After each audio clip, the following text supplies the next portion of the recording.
तो आज की कवर स्टोरी जुड़ी है आपकी और हमारी खाने की थाली से। बढ़ती महंगाई में ग्लोबल एनालिटिक्स कंपनी क्रिसिल ने एक रिपोर्ट जारी की है जिसके मुताबिक भारतीय रसोई में वेजिटेरियन और नॉन वेजिटेरियन दोनों तरह की थालियों के दाम कई गुना बढ़ चुके हैं। बढ़ते टमाटर, अदरक, मसालों जैसी जरूरी चीजों के दाम एक आम आदमी की जेब पर कैसे और कितने भारी पड़ रहे हैं, इस रिपोर्ट में विस्तार से बताया गया है। क्रिसिल की रिपोर्ट के मुताबिक वेज थाली जहां 34% महंगी हुई है, वहीं नॉन वेज थाली 13% तक महंगी हुई है। क्रिसिल की रिपोर्ट के मुताबिक बढ़ते टमाटर के दाम महंगी हुई थाली के पीछे की मुख्य वजह है। जुलाई में टमाटरों के बढ़ते दामों की वजह से थाली 3 बार अलग अलग टाइम पर महंगी हुई। 34% महंगाई हुई वेज थाली में। 25% दाम बढ़ने की वजह इसमें टमाटर हैं और टमाटर के दाम जुलाई में 233% तक बढ़े हैं। टमाटरों का दाम जुलाई में 33 रुपए किलो से 110 रुपए किलो हो गया। इसके अलावा प्याज और आलू के दामों में भी बढ़ोतरी हुई है। प्याज 16% और आलू 9% महंगा हुआ। मसालों में मिर्च और जीरे के दामों में आसमान छूने वाली तेजी आई। मिर्च लगभग 70% और जीरा 16% तक महंगा हुआ।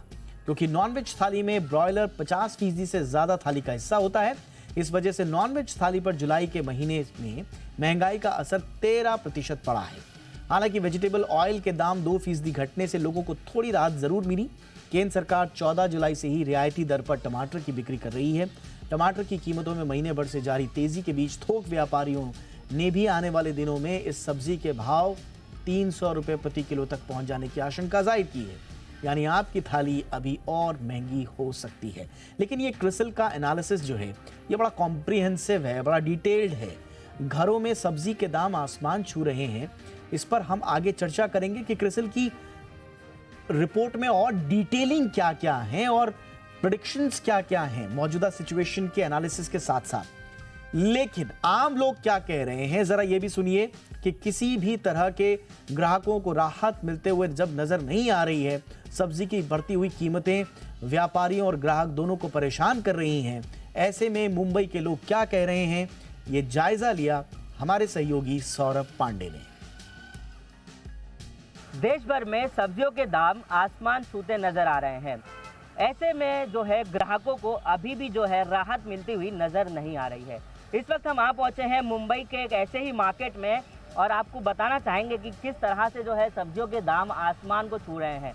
अगर सब्जी की कीमत की बात की जाए तो टमाटर की कीमत आज भी 200 रुपए से अधिक है। वहीं दूसरी तरफ अगर बात करें आपके चाय के चुस्की की स्वाद बढ़ाने वाली अदरक की कीमत जो है वो भी 200 के पार पहुंचती हुई नजर आ रही है। ग्राहकों और व्यापारियों का कहना है कि बढ़ती कीमतों की वजह से उन्हें किसी तरह से जो है राहत मिलती हुई नजर नहीं आ रही है।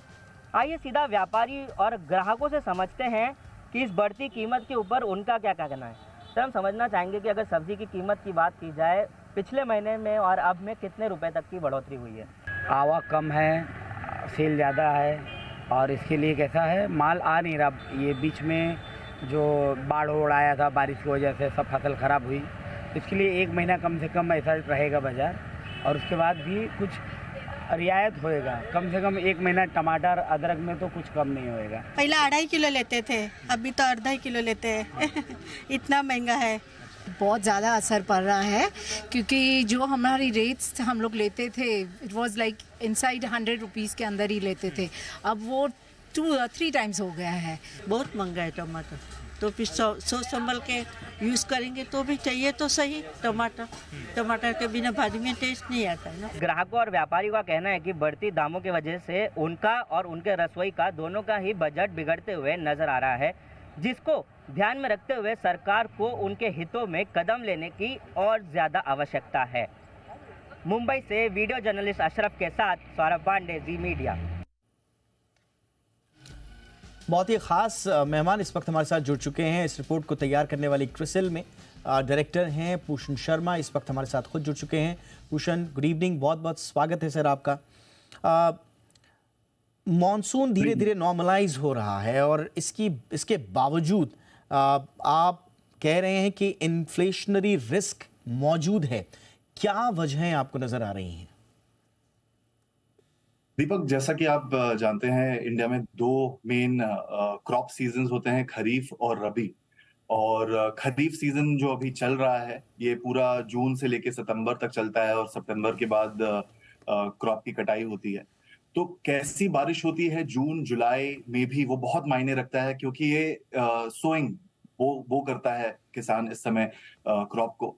जून में आपने देखा होगा कि बारिश काफी कम हुई है और जुलाई के महीने में 13% ज्यादा बारिश हुई है एक आम साल के मुताबिक। इस कारण से काफी इंपैक्ट हम देख रहे हैं क्रॉप्स पे, वेजिटेबल के प्राइसेस पे, जो कि काफी बढ़त हुई है इनमें। ये एक कारण है। दूसरा एक और कारण है कि जो इसके पहले का सीजन था, जो कि रबी सीजन, जो विंटर का सीजन है, वहां पर भी हमने देखा कि फरवरी के महीने में थोड़ी ज्यादा गर्मी हुई है और मार्च के महीने में काफी बारिश हुई है महाराष्ट्र कर्नाटका जैसे रीजन्स में, इवन नॉर्थ में। इन कारणों से जो स्टॉक भी था लोगों के पास, फार्मर्स के पास, ट्रेडर्स के पास, उसमें भी या तो स्टॉक खराब हुआ है या उसकी क्वालिटी काफी डिटेरियोरेट हुई है या डैमेज भी हुआ है, जिस कारण से हम ये महंगाई देख रहे हैं।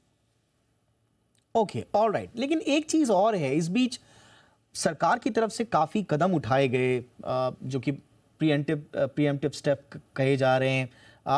राइस एक्सपोर्ट्स पर बैन लगाया जो काफ़ी चर्चा में भी रहा। यूएस और दूसरे देशों में तो हमने देखा कि काफ़ी वहाँ पर लोग परेशान भी हुए जो गैर बासमती चावल खरीदते हैं। इसके अलावा वीट पे भी हमने स्टॉक लिमिट लगाने की कोशिश की, कुछ और इंटरवेंशंस हुए। तो क्या इससे कोई फर्क नहीं पड़ा? इसका कोई इम्पैक्ट आप नहीं देख रहे हैं? इसका इम्पैक्ट आया है, कुछ क्रॉप्स में हम कह सकते हैं इसका इम्पैक्ट आया है। जैसे अगर आप राइस की बात करें तो पिछले महीने के मुताबिक सिर्फ 2% की बढ़त आई है राइस में। बट अगर आप देखें कि पिछले, इसमें काफी एग्रीकल्चर में पिछले सीजन में क्या होता है उसका भी बहुत इम्पैक्ट आता है आने वाले सीजन में। तो पिछले के सीजन में राइस करीब 4 से 5% कम प्रोडक्शन हुई थी राइस की। जो गवर्नमेंट ने डिसबर्समेंट किया है पीडीएस स्कीम के अंदर, उसमें क्योंकि वीट की प्रोक्योरमेंट गवर्नमेंट कम कर पाई थी, उस कारण से राइस का स्टॉक अगर आप देखेंगे फूड कॉर्पोरेशन ऑफ इंडिया के साथ जुलाई के महीने में 20% कम है पिछले साल के मुताबिक। तो इस कारण से गवर्नमेंट इंटरवीन कर भी रही है राइस में, फिर भी जो सेंटिमेंट है, क्योंकि स्टॉक काफी कम है गवर्नमेंट के पास, पिछले साल वीट के जगह गवर्नमेंट ने राइस का बंटवारा किया था पीडीएस स्कीम के थ्रू। तो इन कारणों से इन स्टॉक्स जहां पर गवर्नमेंट इंटरवीन करती है वहां पर फिर भी हम बढ़त देख रहे हैं कुछ किस्म की। बट अगर आप वेजिटेबल्स की बात करें, वहां पर आपको शायद पता है कि एमएसपी जो है वो वेजिटेबल और फ्रूट क्रॉप्स के लिए नहीं होता, तो उसमें गवर्नमेंट का इंटरवेंशन थोड़ा कम रहता है। गवर्नमेंट फिर भी प्रोक्योर करके इसे डिस्ट्रीब्यूट करना चाह रही है। पर अगर आप देखें टोटल प्रोडक्शन से, अगर आप कंपेयर करें गवर्नमेंट कितना मार्केट में माल ला रही है, वो काफी कम है मात्रा में। अच्छा, एक आपको मोटा मोटा इस रिपोर्ट में जिस नजर क्या आ रहा है, क्या ये टेम्पररी सिचुएशन है, सीजन इन्फ्लुएंस्ड ज्यादा है, या फिर जो बार बार कहा जा रहा है कि जब से रूस यूक्रेन युद्ध हुआ है तब से जो फॉरेन इंपोर्टेड इन्फ्लेशन है और वो थोड़ा सा लॉन्ग टर्म और रह सकता है? तो एक ये शॉर्ट टर्म है, टेम्पररी है, या लॉन्ग टर्म, और इसमें हमारी घरेलू और सीजन वाली जो प्रॉब्लम्स हैं वो ज्यादा जिम्मेदार हैं, या ये इंपोर्टेड इन्फ्लेशन ज्यादा है? क्या कहेंगे भूषण? दीपक, आपने दो बहुत महत्वपूर्ण सवाल पूछे हैं, क्या ये इंपोर्टेड है और क्या ये सीजनल है, राइट? सो अगर हम बात करें ग्लोबल सिनेरियो की, हम कुछ कमोडिटीज में बहुत कनेक्टेड हैं ग्लोबल इकोनॉमी से, जैसे राइस हो गया, वीट हो गया, एडिबल ऑयल हो गया। इनमें हमारा बहुत इंटरलिंक है ग्लोबल इकोनॉमीज के साथ। इन कमोडिटीज में डेफिनेटली हम देख रहे हैं कि हमारा इन्फ्लेशन ग्लोबल फूड कमोडिटीज के साथ, इन्हीं कमोडिटीज के साथ काफी इंटरलिंक्ड है। वीट में आपने देखा होगा पिछले साल रशिया यूक्रेन क्राइसिस के बाद ही काफी बढ़त आई थी और हमारे किसानों ने, ट्रेडर्स ने गवर्नमेंट को बेचने के बजाय ओपन मार्केट में बेचा, क्योंकि वहां एमएसपी से बेहतर प्राइस मिल रहे थे। तो वो आप कह सकते हैं ग्लोबल फैक्टर्स के कारण था। राइस में दोनों का इंपैक्ट था, ग्लोबल फैक्टर और डोमेस्टिक प्रोडक्शन।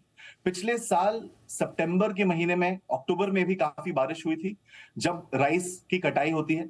उस समय राइस का प्रोडक्शन गिरा था, ये भी कारण है। और क्योंकि गवर्नमेंट के पास वीट की कमी थी और उसे राइस डिस्ट्रीब्यूट करना पड़ा, इसलिए भी इन्फ्लेशन आया है राइस में। तो राइस में कह सकते हैं दोनों का कंट्रीब्यूशन है, डोमेस्टिक एज वेल एज जो ग्लोबल इकोनॉमी है।